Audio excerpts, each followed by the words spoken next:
नमस्कार, जय माता दी सबको। स्वागत है आपका हमारे चैनल एस्ट्रो फॉर लाइफ में। कैसे हैं आप सब? उम्मीद करते हैं कि आप सब ठीक होंगे, खुश होंगे और आशा करते हैं कि आप सभी को हमारी वीडियोस पसंद आ रही होंगी। आज हम बात करेंगे मेष राशि की।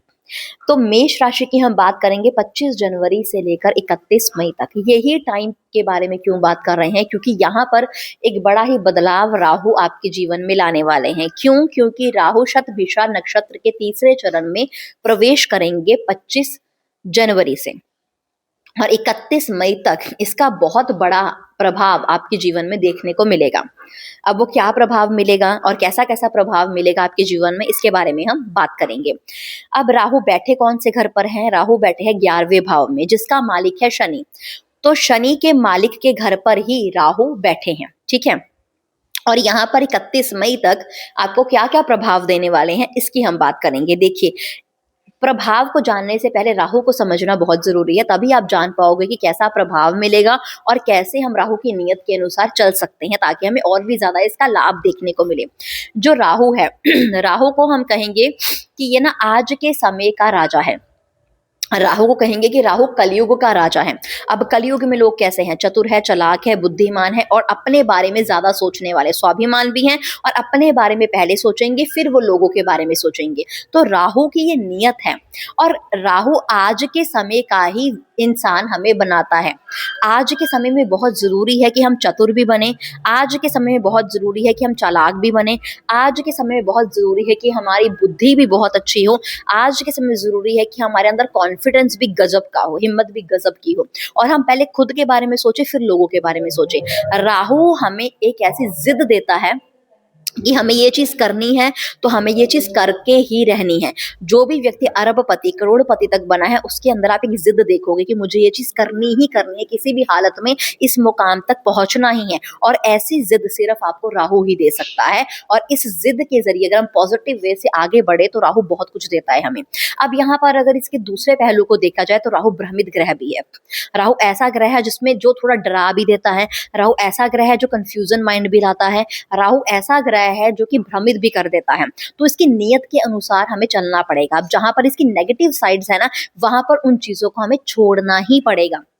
क्योंकि राहु कई बार माइंड के अंदर ऐसा डाल देते हैं कि बहुत मेहनत कर ली यार, अब मुझसे नहीं होगा, मैं वापस जा रहा हूँ, अब मैं पीछे मुड़ रहा हूँ। ये सब थॉट आपके मन में आ सकते हैं, लेकिन आपको थॉट नहीं लेकर आने, आपको निरंतरता ही रखनी है अपने काम में। तो राहु ये चीज कहेगा कि हाँ, ये मेरी परीक्षा में पास हुआ है, अब मेरी ये जिद है कि मैं इस व्यक्ति को आगे बढ़ाकर ही रहूंगा। ये है राहु की नियत। अब राहु बैठे कहाँ पर है? राहु बैठे 11वें घर पर। 11वां घर को कहेंगे कि हम लाभ का घर, लग्जरी लाइफ का घर, ठीक है, मनोकामनाओं का घर, डिजायर का घर, जहां हमारी मनोकामनाएं पूरी होती है, जहां हमारा सपना है किसी मनोकामना को पूरी करने का। और अगर वो मनोकामना पूरी हो जाए, वो किससे पूरी होती है? जब 11वें घर आपका स्ट्रांग हो। अब यहाँ पर राहु खुद बैठा है, तो यहाँ पर अच्छे नक्षत्र पर बैठकर राहु 11वें घर पर बैठकर आपकी मनोकामनाओं की पूर्ति के लिए अब तैयार है। आपने जितनी भी मेहनत की है, या आपका कोई बड़ा सपना है जो बहुत टाइम से आप सोच रहे हैं पूरा करने के लिए, कि पूरा नहीं हो पा रहा, वो अब सपना आपका पूरा होने वाला है। क्योंकि राहु छोटे मोटे खेल नहीं खेलता, राहु बड़ी सफलता ही देता है और राहु आपका कोई बड़ा सपना पूरा करने वाला है। अब राहु जिस भी घर पर बैठता है ना, वह 70% लाभ देता है और 30% चेतावनी लाता है। राहु की चेतावनी क्या है? राहु की चेतावनी ये है कि जहां अब मैं तुम्हारी मनोकामना पूरी करने के लिए तैयार हूं। ये 11वां घर किसी बड़े सपने पूरे करने का घर है। यहाँ पर मैं कोई तुम्हारी एक या दो बड़ा सपना, कोई भी एक या दो मैं पूरा करूंगा, कोई बड़ा सपना, ठीक है। अब तुम्हारा सपना पूरा हो जाएगा तो यहाँ पर तुम्हें ध्यान क्या रखना है? अहंकार नहीं लाना है, घमंड नहीं लाना है। कॉन्फिडेंस में तुम्हें गजब का दूंगा, लेकिन कॉन्फिडेंस को ओवर कॉन्फिडेंस में नहीं बदलना है। यहाँ पर यही सावधानी आपको करनी है। अगर आपने ये सावधानी कर ली तो राहु आपको सपोर्ट करेगा ही करेगा, 100% करेगा। यहाँ पे भ्रमित नहीं होना है, डरना नहीं है, आगे बढ़ते रहना है। अब एक और चीज समझाते हैं, जहां पर आपको लगे ना कि मैं भ्रमित हो रहा हूँ, मैं डर रहा हूँ, मैं कंफ्यूज हो रहा हूँ, मैं बहुत कोशिश कर रहा हूँ लेकिन तब भी मैं भ्रमित हो रहा हूँ, तब आप एक काम कर सकते हो। राहु का साथ कौन है? केतु है। राहु केतु का नाम एक साथ लिया जाता है और केतु ग्रह है ना, केतु ग्रह ईश्वर से जोड़ते हैं। केतु ग्रह कहते हैं कि इतना भी आगे मत बढ़ जाओ कि ईश्वर को भूल जाओ, भक्ति को भूल जाओ। अब यहाँ पर अगर राहु आपको बार बार भ्रमित कर रहा है, कंफ्यूज कर रहा है, बार बार डर रहे हो आप, ठीक है, तो आपको क्या लेना है? आपको केतु का सहारा लेना है, यानी कि ईश्वर के साथ जुड़ जाना है, भक्ति के साथ जुड़ जाना है।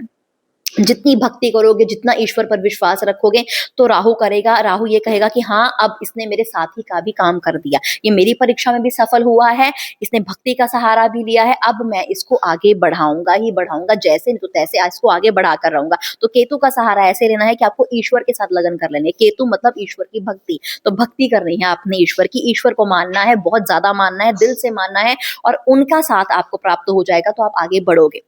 अब राहु की एक और दृष्टि है। राहु की दृष्टि कहाँ पड़ रही है? तीसरे घर पर पड़ रही है। राहु की दृष्टि पड़ रही है 7वें घर पर। तीसरा घर क्या है? तीसरा घर है आपकी मेहनत का घर भी, आपके कर्म का घर भी, और तीसरा घर है अगर आप किसी ऐसे जगह पर जुड़े हो जहां पर आपका काम सोशल मीडिया से रिलेटेड है, ऑनलाइन वर्क, क्योंकि राहु आज के समय का राजा, आज के समय में एआई चल रहा है, आज के समय सोशल मीडिया चल रहा है, आज के समय यूट्यूब चल रहा है, ठीक है। तो अगर आपका काम यूट्यूब, एआई, अगर आपका काम आज के समय से related social media, marketing, socialising से रिलेटेड है, तो आपका काम बहुत तगड़े रूप से चलने वाला है, बहुत अच्छा धन कमाने वाले हो, बहुत अच्छी बेनिफिट, बहुत अच्छा लाभ मिलने वाला है यहाँ पर आपको। बस जहां पर राहु की दृष्टि भी है वहां पर भी सावधानी क्या रखनी है? आलस नहीं लाना है, बहुत कुछ मिलेगा, घमंड नहीं रहना। जहां घमंड ले आए वहां राहु का नेगेटिव असर होना शुरू हो जाएगा और घमंड के चांसेस हो सकते हैं, तो इस पर ध्यान रखना है और निरंतरता लानी है, हार नहीं मानी है, भ्रमित नहीं होना है, डरना नहीं है। और इसकी दृष्टि कहाँ पड़ी है? 7वें घर पर। 7वां घर होता है पार्टनरशिप का और आपके व्यापार का, ठीक है। तो व्यापार आपका बहुत अच्छे से चलने वाला है। देखिए, तभी तो मनोकामना आप पूरी करोगे, है ना। अब 11वें घर पर राहु बैठा है, 11वां घर आपकी मनोकामनाओं पूर्ति, आपकी मनोकामना पूरी होगी। वो किससे पूरी होगी? आपका व्यापार अच्छा चलेगा तो ही पूरी होगी। तो व्यापार पे घर पर दृष्टि है, तो आपका व्यापार बहुत अच्छा चलने वाला है। आपका जो भी व्यापार है, जहां पर भी आप काम करते हो या फिर आपका कोई बिजनेस है, वो बहुत तगड़े रूप से चलने वाला है। वहां पे इंक्रीमेंट होना, प्रमोशन होना, सैलरी बढ़ना, धन का अर्जित और ज्यादा होना, और बहुत सारी एक काम के साथ 2-3 और अपॉर्चुनिटीज मिलना, जहां पर धन और भी ज्यादा कमा सकते हो।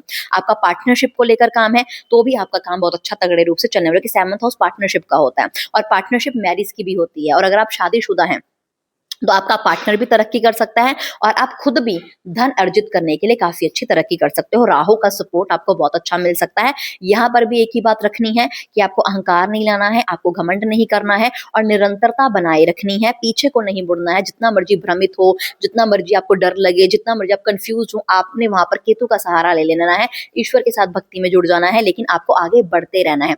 तो क्या होगा? राहु आपको फुल ऑन सपोर्ट करेगा, क्योंकि बड़े अच्छे नक्षत्र पर बैठा है, बहुत लाभ की दृष्टियों से देख रहा है, लाभ के घर पर बैठा है, तो आगे बढ़ने से कोई नहीं रोक सकता। बस सावधानी आपको बरतनी ही पड़ेगी। इसी के साथ इस वीडियो को यहीं पे समाप्त करते हैं। उम्मीद करते हैं आपको हमारी वीडियो अच्छी लगी होगी। अगर आपको हमारी वीडियो अच्छी लगी है तो इसे लाइक करें, कमेंट करें, हमारे चैनल को सब्सक्राइब करें। शुक्रिया।